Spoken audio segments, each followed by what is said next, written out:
Hello and welcome back, everybody, to the DanJohnUniversity.com podcast. I'm Dan John. This is episode 286. And yes, if you're listening to my voice, you can tell that I still have the residuals of my cold. But that's part of the fun of traveling so much and working with various teams. When the teams get sick, I get sick. So thanks so much. Listen, if you have questions, send them to the podcast here at podcast@DanJohnUniversity.com. Like I always say, I do my best to answer each and every question. Sometimes we have to edit a few things and change a few things around, but overall, I'm happy to answer your questions. So let's get started with a question from Michael. Now, Michael's question, for those of you who listen a lot, what Michael's question offers us is a very interesting way, something I see a lot. Now, part of what I'm going to say here is he chases too many rabbits. But let's just look at his question and we'll move on. Michael says this: I have been tweaking my current workout routine for years. I'm an older athlete, 52. I have been using a hybrid routine of various reps with the week, hitting a body part 3 times a week with a cycle of increasing sets to lowering and maintaining the lower number of sets over weeks, then repeat. I'd love to see that written out because honestly, as I read that, and this is probably the 5th time I've read that sentence, I don't fully understand it. I'll repeat it again. Hitting a body part 3 times a week with a cycle of increasing sets to lowering and maintaining the lower number of sets over weeks, then repeat. I have been starting to incorporate endurance type of exercise, running, rucking, martial arts, etc., as my endurance day. So you run, you ruck, you do martial arts, you lift weights, body parts 3 times a week, and you're 52. My strength day stays the same with weights, and my heavy day is now super slow training, and I'm adding isometric holds. So, I'm not a big believer in super slow training. I never have. I tried it. I worked hard on it. And I got to tell you, this is going to sound rude, and don't take this wrong, Michael, but I found training super slow made me super slow. I'm a big fan of isometric holds, but if you know my work, it's got a short window. It works for about 6 weeks, and then it's time to really change. He says this: I like your idea of easy strength and wondering if this routine or one of your others would be an endurance type of workout. Or I was considering doing your protocol of a 3 to 4 week period to deload and restart my typical routine. Any suggestions would be great. And thank you, sir, for your great video and information. Well, thanks so much. You make an interesting point here. First off, the question about using easy strength to deload. It's part of the reason I went into it. And the interesting, if you don't mind, Michael, there's 2 things that happen. There's always discussions on some of the forums about minimal or minimalistic training. And it's interesting, you also talk about easy strength here as a deload too. In my view, what makes minimal programs, that's when you just do 2 exercises. Now, if you look at Pavel's original program, his program minimum, it was the bent press and the kettlebell snatch. Later, he turned that to the Turkish get-up and the swing. In his book, Power to the People, it's the one-arm press and the deadlift. Minimalist programs, in my experience, work best when you've had a long period of doing lots and lots of things. So if you've been on this traditional program that I think works best for everybody, that's a combination of Olympic lifts and power lifts and either farmer walk or sled work, and throw some hill sprints in too. Power lifts, Olympic lifts, farmer walks, hill sprints, we'll just say that. If you do that for a while, you get to the point where your numbers are so big, both by your max lifts or your training lifts and the volume you're doing. When you do something like that, and then we pull out some of that, and we, like with my discus throwers, we moved to just squat snatch and suitcase carry. Because we're still touching all the basics there with those 2 lifts, but cutting out all that extra volume, all that extra work. The athlete is saving a few, and I have to be careful because when you drop off all that volume, the athlete sometimes has so much energy, and the athlete I'm talking about knows who you are, is that you start getting hurt because you get involved you start rock climbing as a discus thrower. Okay, fine. You have a mountain biking accident, or you get hurt because someone challenges you to do some idiotic thing. So there's a downside with elite athletes when you move to a minimal program, because with all this energy they have, instead of using it in, their actual competition, they use it in trying to beat their neighbors in the dorm or somebody at the university weight room. So that's how I think minimalist programs work well. Deloading program, there's a couple. My favorite deload is to go on an all-inclusive vacation and just get away from it all. Go find some hot, warm, sunny place, eat at the buffet, sleep in, take long naps, go for long walks on the beach and that kind of thing, and just get yourself as far away from your sport or your training as you can. Total shut down, total don't think about anything. And the interesting thing is, about the 5th day you're there, you'll be walking down the beach and you'll have this insight about your athletic career that is pure money. It'll be by deloading your brain, deloading everything else, you suddenly just get this flash of insight that just really does allow you to course correct. As a high school football coach, we used to call it the senior summer. The summer, you had a boy play football, freshman year, sophomore year, junior year. They would be, mowing the lawn or playing Frisbee, and all of a sudden, 50 straight cover 3 suddenly made total sense to them. All of a sudden, they understood everything they were supposed to do as the linebacker or the defensive back. Well, what you're asking here is interesting. First off, I will say this. Easy strength's roots come from the endurance side of training. Easy strength's roots come from, this book here is when I first really got involved. Training with Sarity by Larry Myers. And I'd sure like to find Larry Myers. I've actually asked people where he is. He is a lost soul. If anybody bumps into Larry Myers, please tell him I want to talk to him. It's funny. I love this book. This is my 2nd or 3rd copy I bought. I first got, I found it. It was 1991, I think, when I was at the Denison University Library, and I found this book, and I was reading through it, and I thought, by God, this is one of the best track and field thinking books I've ever read.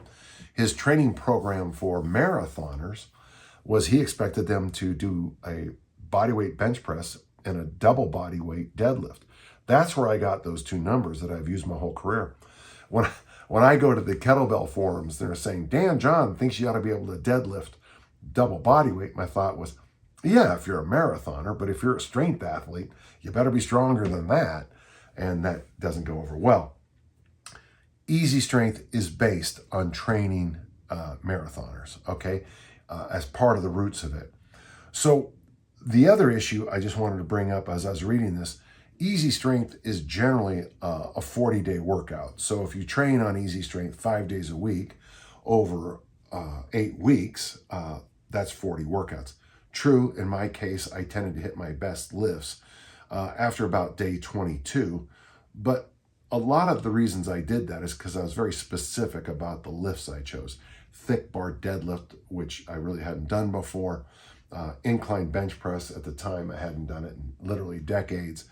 So for me, I like to pick exercises that are the same but different than what I was doing. I also broke a lifetime best in the snatch grip, collar to collar grip, deadlift, which I had done but I hadn't done in decades. So Can you use Easy Strength as a deloading program? Oh, to get back to other deloads. So I love the 2 weeks on the beach where you don't do anything. My other favorite deloads are the way Jim Wendler does it with the 5-3-1. With the 4th week, you just force yourself to train lighter.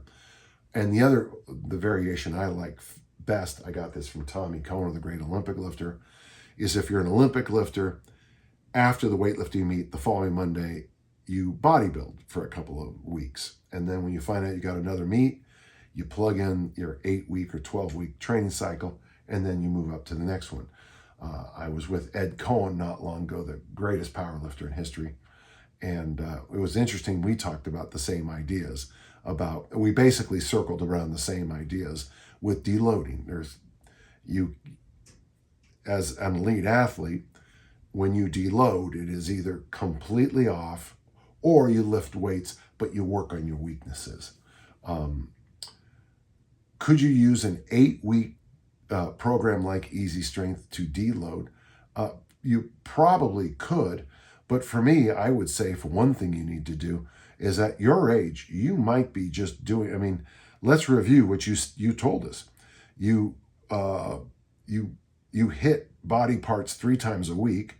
You run, you ruck, you do martial arts, and then you had an etc. But you never did actually tell me what your sport was as an older athlete. Now, it's fine. I have no issues. I agree with Phil Maffetone that everyone is an athlete. But could you use Easy Strength? Yes. But you could also use Easy Strength as your foundational program. In the book, Easy Strength Omnibook, available at danjohnuniversity.com/bookstore. I go into a lot of depth on this, but frankly, Michael, I don't know why you're not just doing Easy Strength and just getting in and taking care of business and let the weight room support your endurance ideas. With Easy Strength, you can get pretty strong with these 15-minute workouts that I do. When I did, and this was a big game changer in my life, when I moved to that program called Easy Strength for Fat Loss, where I do the basic Easy Strength template, and then I go for just a walk after. It was an absolute game changer in my body composition, and I'm very happy. I was just talking the other day how I've lost, it turns out to be 15 pounds in a year, which is good. I think that's pretty good because, anybody, there's 1,000 programs online that'll get you to lose weight really fast. The key is to keep it off. So at my age, and I'm much older than you, I'm 68, I'm very happy with the fact that by doing this kind of very, hare and tortoise program where you just lose weight little by little every month, basically about a pound a month, quarter pound a week, which is really hard to find. I'm able to look in the weight room to see that, basically my strength levels are still the same.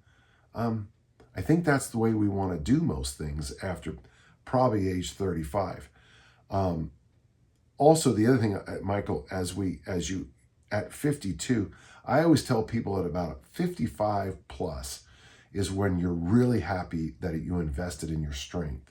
So you've got basically 3 years to get yourself, this is how strong I can possibly be. This is how much lean body mass I can have.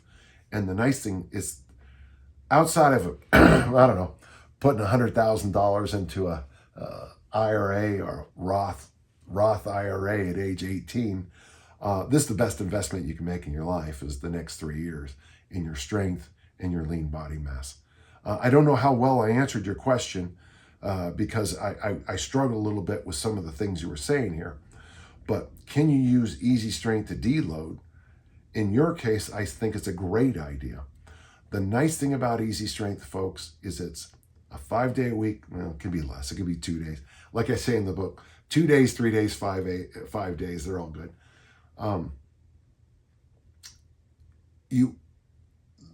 You're going to get in there. You're going to do some basic movements. You're going to slowly nudge those numbers up over the 40 days, and the benefits will stick. And if you do easy strength back-to-back, 2 40-day programs back-to-back, I think that strength stays with you a long time. And to be honest, that's the best way to support your endurance activities too. So thank you. Good question. Well, we have a question from Thomas. I'm a 39-year-old male from Hungary who finally could gain 5 kilograms and went above 80K at 182 centimeters of height with the help of the Mass Made Simple book. Well, good for you. I like his next sentence. It's the second best investment after my 2 20-kilogram kettlebells, which I bought to be able to do your ABCs. You know, I love that. And I think for a lot of you listeners, I could stop right there and say, he made a good point. He bought a book and he bought some equipment and he followed some basic things and good things are happening. Double 20s for most of my male listenership, I should say, instead of readership. It is just a great investment because you can do the armor building forming with that. And yeah, maybe for some of us, the press will be too light, but there's options in the books on how to fix that.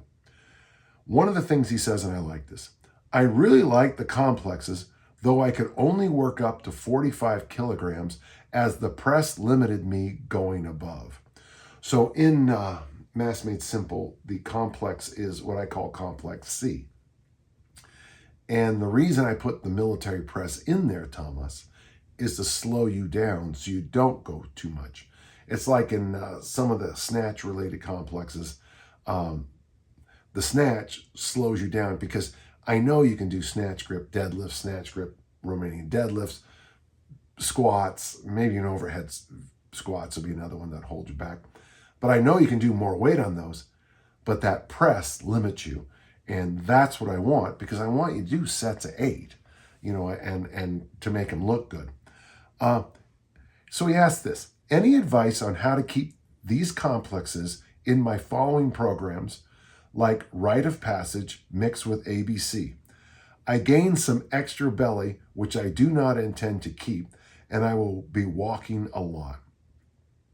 Well, first off, you asked a couple of things. So let's look at it. Let's look at this first. Let's look at this idea you have. Now, I have a book called The Armor Building Formula, which really does mix the armor building complex with the Rite of Passage, sort of. But one thing you could do if you're doing the armor building formula, and this is just an idea, is that week 1, you do the armor building complex on Monday. On the second day, you do the Rite of Passage, you know, and every lift in the Rite of Passage should be a clean and press, clean and press. And honestly, I think if you're going to do it like that, do it like it's outlined in the book, and then add the pull-up in. So 1 clean and press left, 1 clean and press right, pull-up. 2 clean and press left, 2 clean and press right, 2 pull-ups, and then you go up from there. And on day 3 that week, you do the armor building complex. Week 2, Rite of Passage on whatever, day 1, Monday. Again, adding the pull-up. Wednesday that week, the armor building complex. Friday that week, you could do the Rite of Passage again, and just keep repeating on that.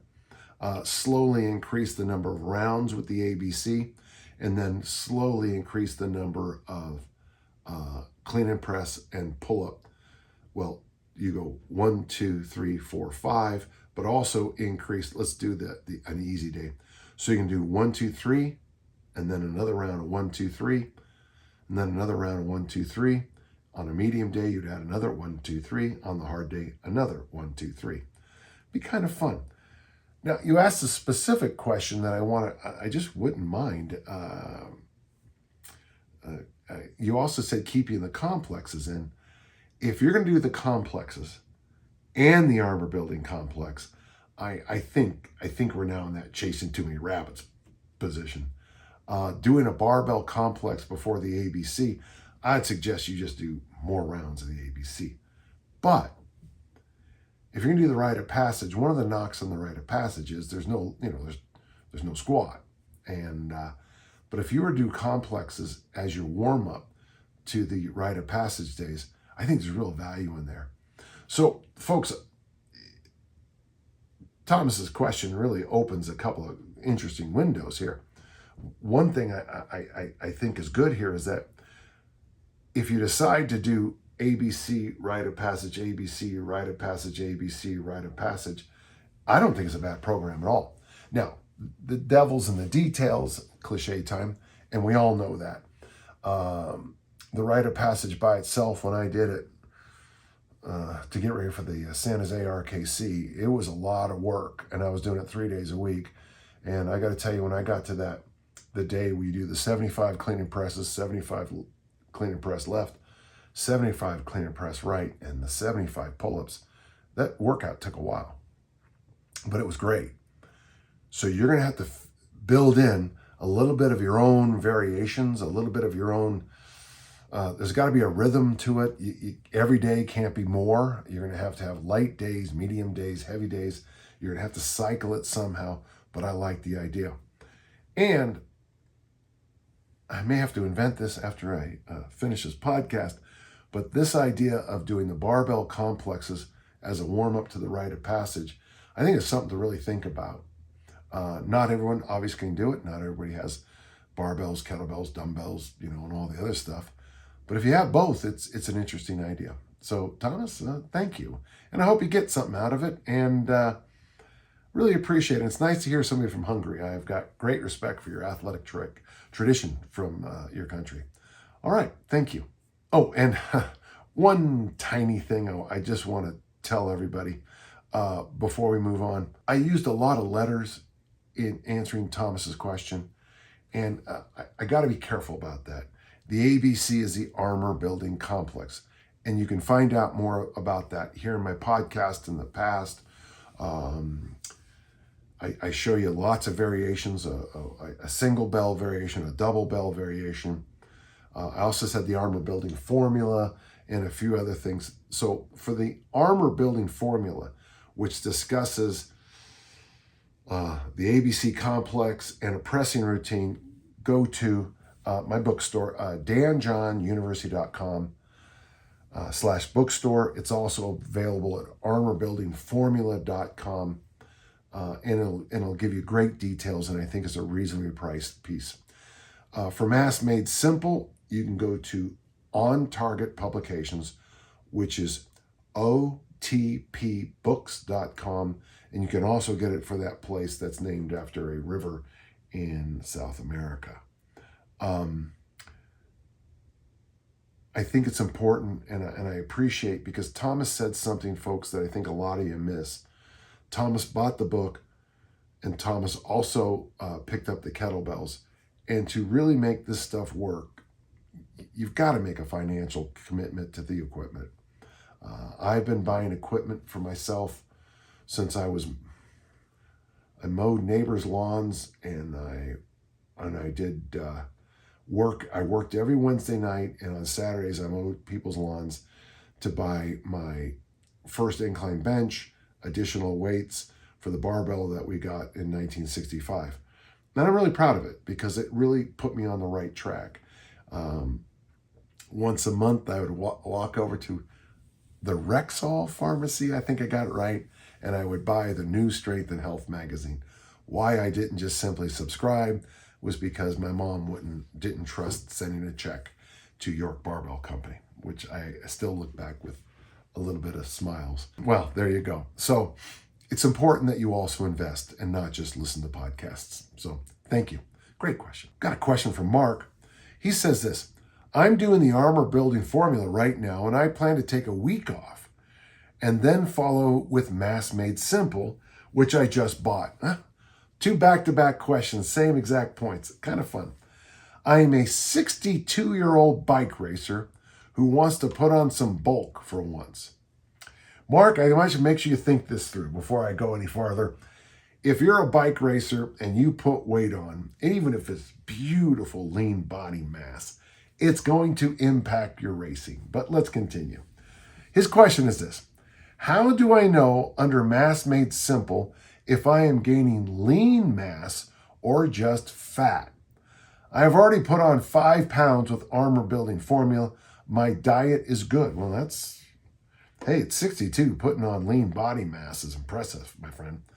I feel bigger, but I also have a little gut starting.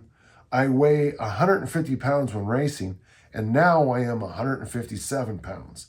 I don't want to look like the Pink Panther. By God, I love that line. So on the armor building formula, you put on 5 pounds. When you race, you weighed 150 and now you're 157. So there's a math issue there that I don't completely understand. Let me share 2 ideas with you. This is something very expensive that I've invested in. I don't want to take credit for it. It is called a measuring tape. And one of the things I really recommend, and I can't recommend this enough. Now, one thing I would ask, if you have someone in your life who will take measurements, it's better. So, you start here at the neck, you measure the neck. I would suggest measuring the shoulders. I would measure your pythons, your armacondas. You might want to find a nice spot in your forearm to measure. For your chest measurements, I would measure literally right where the bottom of the armpit around the chest. You might want to do around the nipples. You might want to do, I think measuring around the belly button is important. When I say measure your thighs, there's going to be an issue there because the thigh, there's a lot of parts to it. One thing we used to do, and I still think it's a good idea, put on a pair of shorts that you can trust that won't shrink over the next few months. And at the bottom of that pair of shorts, wherever the bottom is, measure that and then measure your calves. It's very inexpensive to do measurements. Oh, and write them down. Taking your measurements, by the way, I'm a fan of measuring in centimeters because I think it gives you a lot more, like I'm just looking at it here. Between 44 inches and 45 inches, you got 112, 113, 114, and 115 centimeters. By the way, if your waistline was at 100 centimeters and then you broke it and got to the 99 barrier, that's good. That feels good. Tape measure is your best. Now, there's others. There's DEXA scans, and there's calipers, and there's all kinds of things. There's water weighing, which we used to do, but people don't do it as much anymore. I don't know why. In college, that's what we did. I did it in junior college and at the Utah State University. But now I think DEXA scans, they're a little more expensive, but they're pretty impressive of the information you get out of it. Then I got to just say one more time, this idea of you don't want to look like the Pink Panther. When I first read the question, I laughed. And every time I think about it, for those of you who don't know, the Pink Panther has a little bit of a belly. I love it. But you got to measure. And the thing is, it's probably already, I was about to say too late. That's not fair. It would have been great for you to have measured yourself right at the end of the racing season at 150. And then to see, now, when I compete, I lose weight. I mean, for an Olympic lifting meet, sometimes I'm dieting down. But sometimes I've noticed I don't have to because of the nervousness of a weightlifting meet, of some of the stuff you do to prepare it the last few days. My body weight would naturally come down. Sometimes it was just, being concerned about weighing in, I just made better choices for a week or two. So I would say, no matter what, I want you to measure yourself. There is a problem with this thing called the bathroom scale. Is it just tells you what your weight is. It doesn't tell what your fat is. And those little ones, the expensive ones, the information is worthless.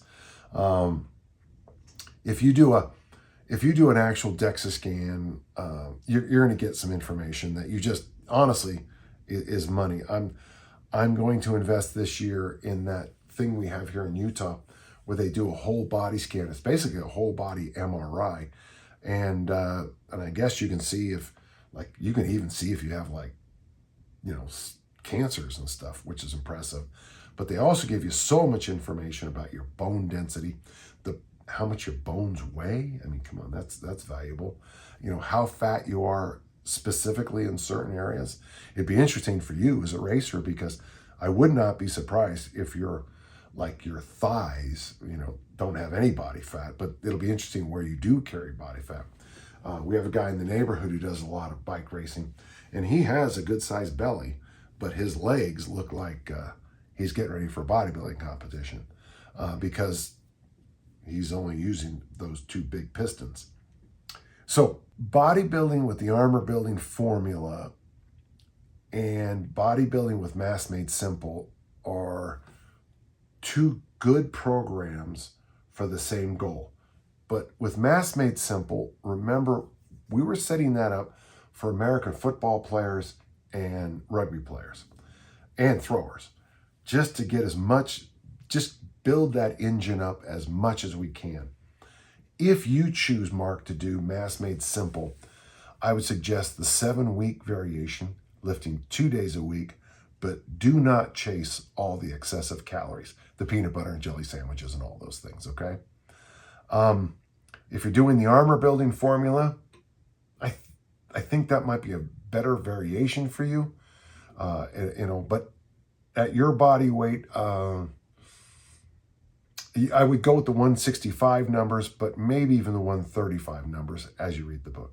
Mark, this was a good question, and I hope this helped a lot of people. Bodybuilding with armor building formula works really well for people over 35. Mass Made Simple works really well for people under 35. That thought just hit my head, and I wonder if I should really start thinking about suggesting that more and more often. But thanks so much, Mark. Fun question. I can't believe this, but this is our last question today. It's from Cole. And Cole says this: my father-in-law recently turned 54. These guys are kids. And has made mention about getting back into working out. Well, good to hear. He's always stayed in what I would consider good shape by walking and doing the elliptical pretty regularly, while also working outside every day. And in his youth, he was pretty heavy into bodybuilding up until his 30s, I believe. What would be a program or exercises and equipment you'd recommend to get him back working out and feeling good? Side note, I've really enjoyed your new book, The Armor Building Formula, especially the barbell programs. Being a new dad, I don't have as much time as I once had, and the programs have been great for both time and effectiveness. Well, you answered my question before I could even get to it. So, Cole, I think with equipment, of course, I'm a big believer that you start with, like for example, if you only have one kettlebell at first, well, great. In the Armor Building Formula book, they have the single kettlebell armor building complex. Great, do that. And press that bell. Great, okay, solved. If you buy a barbell, well, okay, in the Armor Building Formula, there's a barbell program. If you buy 2 kettlebells, you do the standard Armor Building Formula. If you have two kettlebells of different weights, you do the Armor Building Formula. In the ABCs, you switch sides on every round. So the first thing that you have to figure out is what equipment does he want to use. Now, at his age of 54, and he's bodybuilding in the past, if he does join a gym to use the machines, I think that's a pretty good idea also. I'm a big fan of machine training. It's interesting because, sometimes when people hear me, depending on the audience, it's all, Olympic lifting or whatever. But I like machines. Machines have great value. And after the age of 55, I think it's a wonderful way to keep your lean body mass up at a very low risk. So I would recommend the Armor Building Formula to him. And then you just answer the big question: what piece of equipment do you want to use? Over time, I'd love to see him try the barbell program, the double kettlebell program, the single kettlebell program. If your father-in-law has been around training as long as you've said, he probably knows the basics of at least the barbell and the machine world. And what's nice about sliding over into the kettlebell world, if he's not done them, is it's, to quote Love Boat, exciting and new. And I got to tell you, folks, New, to quote Barney Stinson, new is always better. There's something, when I get a new piece of equipment at the gym, even if it's not very good, the fact that it's new makes us all want to play with it and try it and do all these things. I still hip thrust and deficit deadlift all the time. That's a major part of my personal training. Real quick, I do hip thrust clamshells, then I do deficit deadlift, then I do goblet squats, and then I pick another exercise, usually hangs, but it can also be ab wheels or hanging bent knee leg raises. Hip thrust clamshell, deficit deadlift, goblet squat, and I got to tell you, okay, the best one is the hanging bent knee leg raise. But when I first brought that hip thrust in, that's what anybody used for like a week. And then they all got sore glutes and found something else. When we started doing deficit deadlifts, it was, the lift du jour, okay? Barney's right. New is always better. Having said that, though, if you can find something that stimulates the mind to make you excited about coming back into the weight room, that is, and to quote about a decade ago, money, okay? Hey, Cole, I want you to follow up with this, okay? Because what's great about the armor building formula, single kettlebell, double kettlebell, barbell, is that the programs are all quick. Time-wise, they're not very long. The results, as I'm getting on all these different places, are phenomenal, and I'm very excited about that because it's such a simple program and it works really well. Money, money, money. I work with a lot of older people now, on the inner circle that I have, which we're going to be opening another group here pretty soon. A lot of the people, we have a lot of lawyers. We've had a lot of doctors. We've had a lot of military. We've had a lot of people who don't have 6 hours a day to train. They're leading troops in the combat.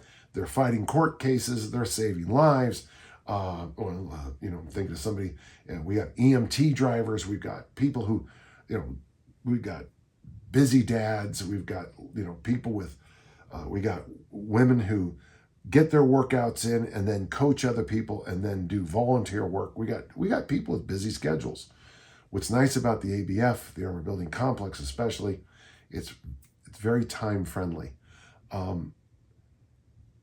just want to say one other thing too. Cole, I think it's really cool that you're helping your father-in-law out.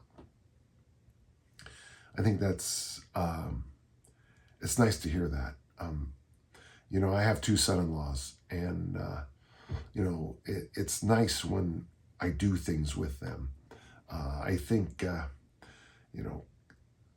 world of Kyle and Thomas, my son-in-laws. I learned things from them. It's interesting, both of them are very good cooks, and I've learned some fun things from both of them.